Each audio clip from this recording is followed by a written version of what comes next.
नमस्कार मंडळी, good morning. तर नवीन वर्षात कुठे फिरायला जायचं म्हणून आज आम्ही निघालो बैरमला. परंतु त्याआधी सगळ्यात आधी पोहोचलो बेनोड्याला, कारण आमच्यासोबत येणार होते ताई आणि दादासोबत आरू आणि माई. मग नंतर पोहोचलो बैरमला सगळ्यात पहिले पोहोचताच मस्त फोटो काढले. त्यानंतर मस्त दर्शन झालं.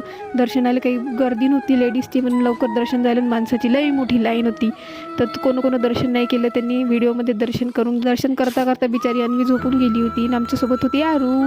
मग आम्ही बाहेर निघालो आणि अग्निकुंडची पूजा केली. मग नंतर निघालो जत्रेत जायला. अन्वी बिचारी मस्त खेळत होती तिच्या पप्पासोबत आणि मस्त एन्जॉय करता करता आम्ही पोहोचलो जत्रेत लई गर्दी होती, स्पेशली संडे असल्यामुळे खूपच गर्दी होती. आणि यात्रेत आलाय म्हटलं तर काहीतरी घ्यायचं म्हणून मस्त बॅग घ्यायला निघालो. बॅग तर सुंदर होत्या, पण लयच मॅग होत्या. मग मी काही घेतल्याच नाही. मग आलो फुलाच्या दुकानात. फुलात मस्त सुंदर फुलं होते, स्पेशली ते कमळाचं फुल ते तर घ्यायचंच होतं. मग निघालो फुलं घ्यायले. त्याच्या पहिले मस्त असे दिवे घेऊन घेतले मातीचे, मस्त सुंदर होते. मग निघालं कमळाचे फुलं घ्यायले. कमळाची फुलं तर मिळाले नाही. मग एक छान सुट्टीशी कुंडीच घेतली.